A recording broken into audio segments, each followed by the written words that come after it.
Good day mga pre. Tara, mag-check tayo ng tungkol sa electrical. Ang i-check ko dito ngayon ay yung tungkol sa electrical nodes. Tapos, sa type of power service, sa schedule of loads na kung saan match ba yung mga breakers doon sa diagram.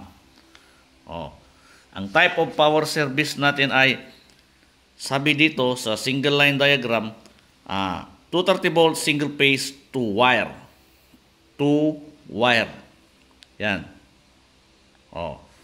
Pag 2 wire siya, dapat makikita din dun sa electrical nodes. Yan. Ang sabi diyan, type of power service shall be 230 volts 60 Hz single phase 2 wire plus ground. Kasi pag pinag-uusapan dyan, type of power service, tapos single phase 2 wire, dalawa lang dapat. Bakit may plus na ground? Ano bang ibig sabihin nun? Parang single phase 3 wire ba? Pag single phase 3 wire, may transformer yan. Dalawa yung hot, isang neutral or grounded conductor wire. Ngayon, ang pinakita sa single line diagram, 2 wire lang. Wala yung isa, yung plus ground. Kung sakaling single phase 3 wire, 2 wire plus ground. Ngayon, check natin sa schematic diagram. Ibig sabihin, single phase 2 wire line to neutral power source. 2 wire lang siya. Isa yung live lang, tapos isang neutral. Kung single phase 3 wire yan, may line 1, line 2, plus neutral. Hindi. Ang nangyari, isa lang siya. Yan, yung live. Ibig sabihin, yung main mo, single pole. Kasi isa lang yung live mo. Or, kung sakaling 2 pole ito, may jumper sana dyan. Tapos, double bus bar siya. Hindi siya single bus bar. Kung sakaling 2 pole yung main mo. Ngayon, single. Tignan natin sa schedule of loads. Yung mga breaker. Yan. 2 pole. Main protection. Use 225 ampere trip, ampere frame, 2 pole, 230 volts. Main over current protection ang ibig sabihin nito. Yan. Tapos yun yung feeder wire. Conductor size feeder wire yan. Ito rin yung conduit size. Yung tungkol sa computation, madali lang yan. Saka na natin pag-aralan yan. Tapos pagdating sa mga branches, yan, tignan nyo, 2 pole lahat. Check nating mabuti. Yan. Sabi sa main, sayin nating mabuti. Nag-blurred. 225 ampere trip na MCB. Yan. 225. Ibig sabihin, ito yun nga, di ba? Main over current protection. Feeder wire, main feeder wire, main conduit pipe. Itong pipe na ito, itong wire na ito, dyan nilalagay. Tapos, ito yung over current protection niya. Over current protection. Kaya ngayon, check natin mabuti. Tignan natin. 2 pole daw 2 pole. Ayan 2 pole. Paano kaya nagiging 2 pole yan? Single bus bar yung presentation dito. Tapos, single pole ito na presentation. Kasi pag double pole yan, ganito yung itsura yan. Yan. 2 pole. Kaya gawin nating 2 pole. Tapos, yung single bus bar niya, double bus bar na natin. Tutupol natin siya. Ibig sabihin, jumper, tapos, tupol na yung main. Yan. Kulay natin.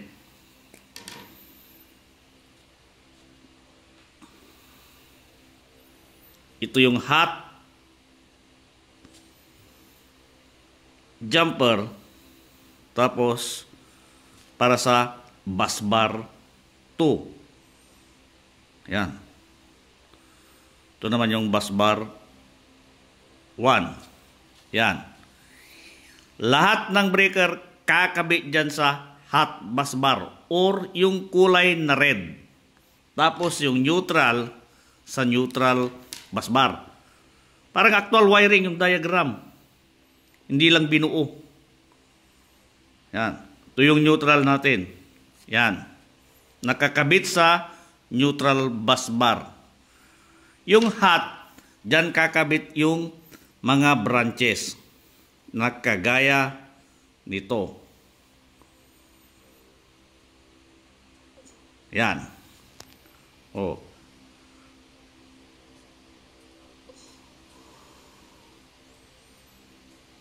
Yan. Ibig sabihin, isang butas sa panel board yan. Ganon din ito. Yan. Buo natin.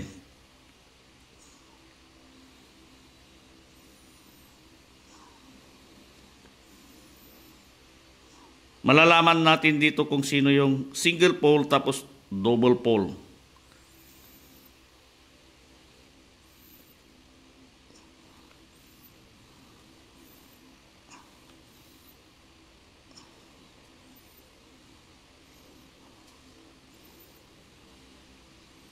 Itong last ng mga breaker na dalawa, single pole ang mga yan.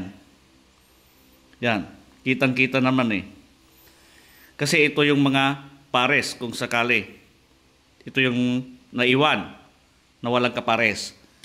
Ibig sabihin, single pole siya. Pero tignan muna natin sa ampere rating. Sa CKT1, yan o, circuit number 1, yan. Ano siya? 15. Ito yung 1 niya eh. Ibig sabihin, itong nasa taas, 15. 15. Yan. Tapos, ganito na lang. 1, 2, 3. Pare-parehas na 15.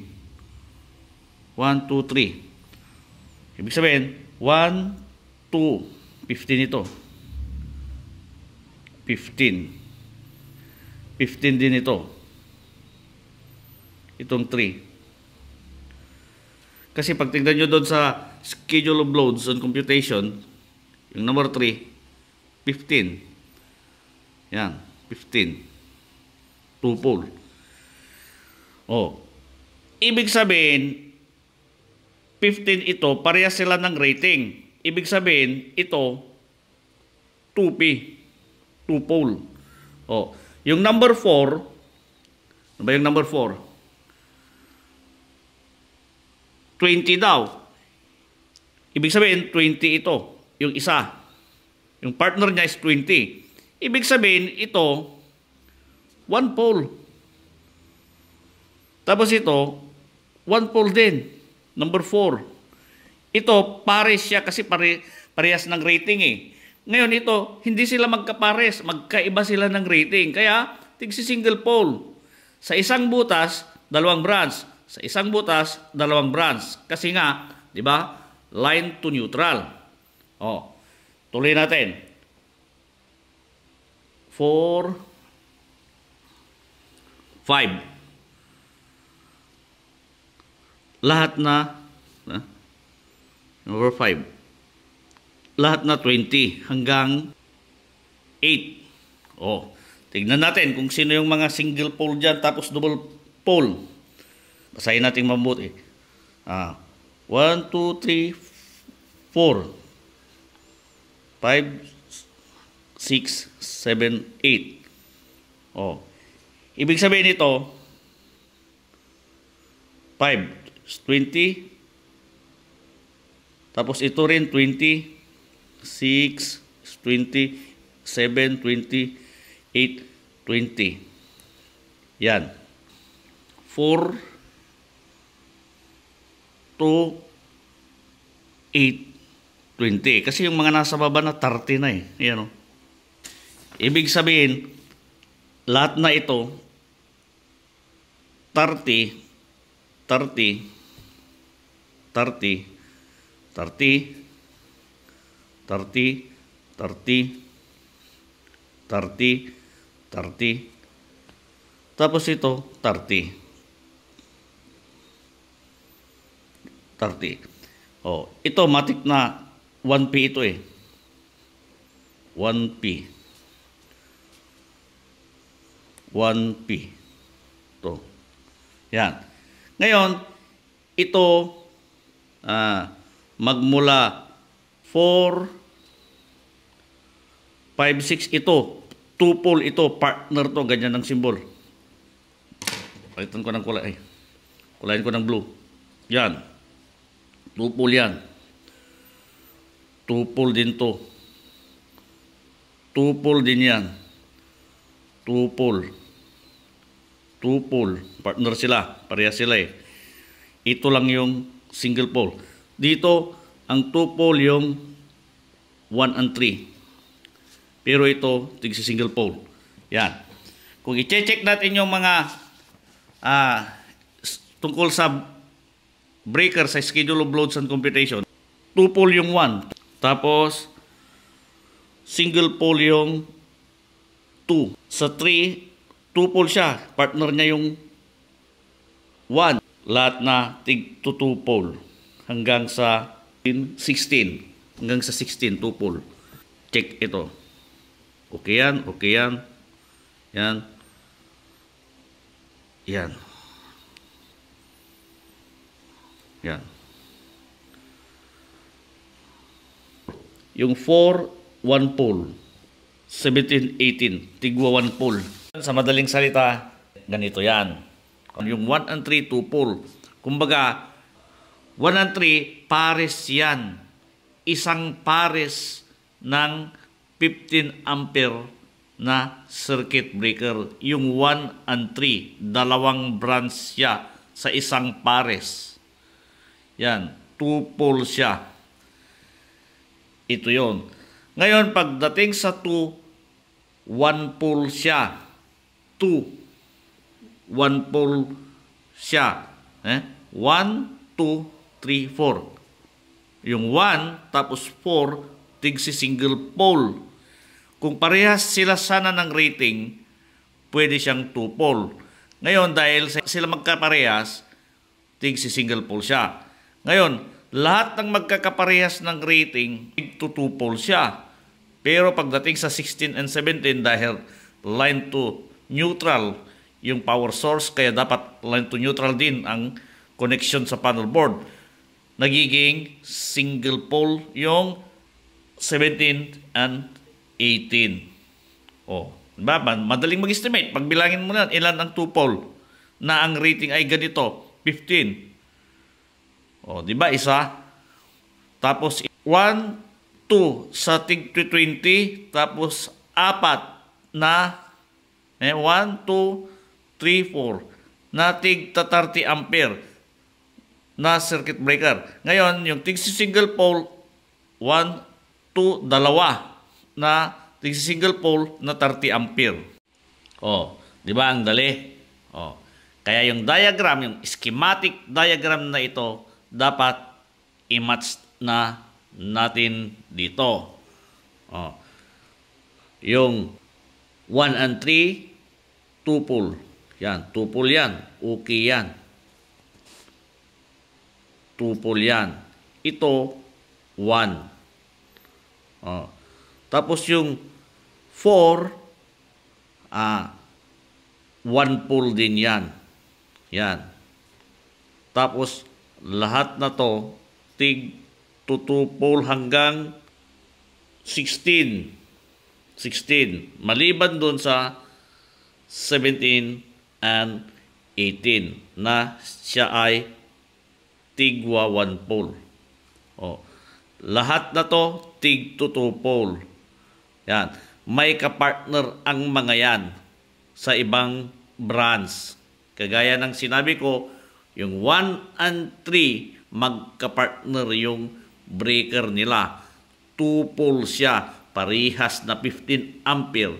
15 ampere sa 1, 15 ampere sa 3. Kaya 2 pole siya. Ngayon, ulitin ko, dito ulit, hindi sila magkaparihas. Kaya tig si single pole. 15 yung nasa taas, 20 yung nasa baba. O, andali. Ngayon, iko-correct natin yung tungkol sa electrical notes. Yung sa electrical notes, single phase 2 wire, wala na to. Dapat, single phase 2 wire, line to ground,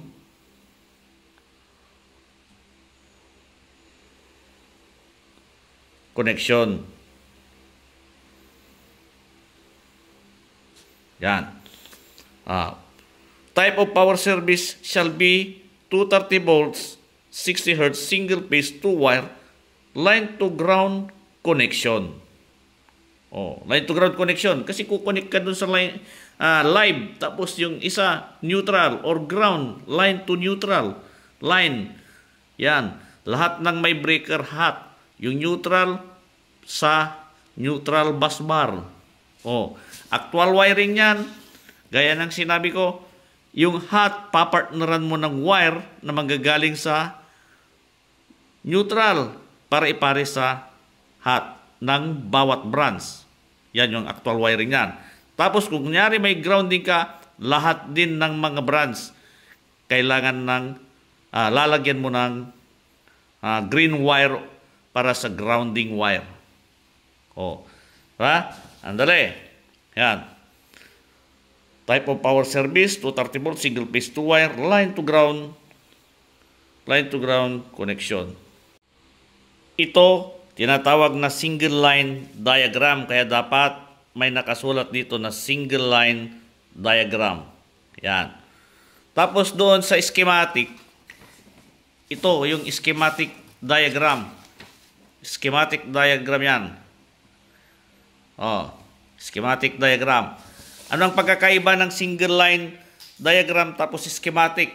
Dito sa schematic, lahat ng nakita ko na libro, detail ng panel board, yung actual ng mga nakakabit na breaker sa bus bar, tapos connection sa hot, tapos yung neutral.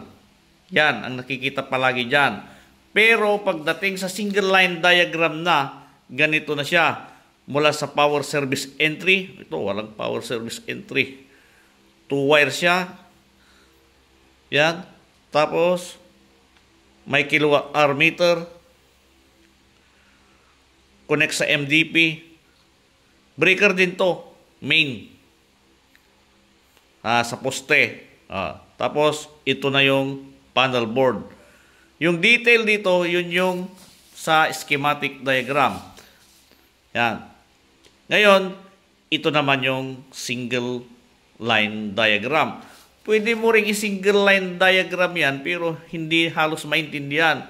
Kung hindi marunong ang nag-estimate, baka i-assume na lang niya yung mga breakers dyan.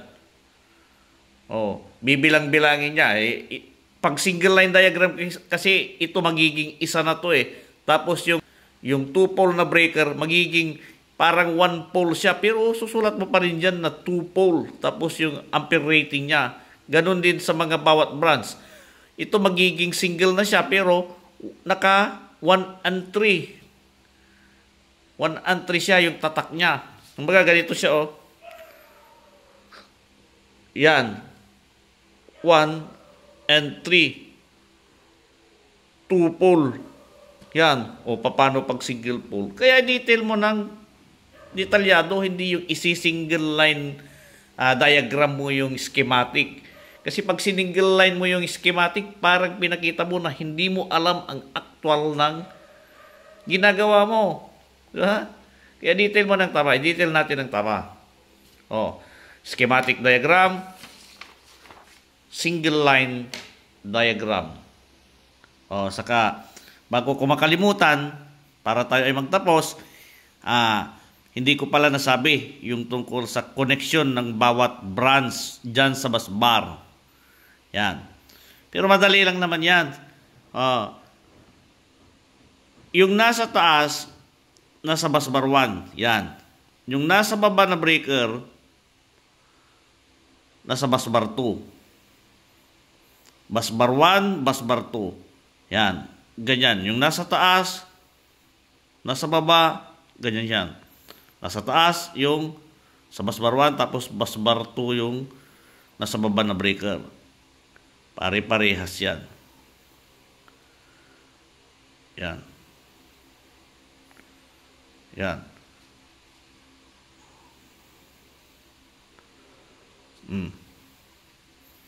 Oh.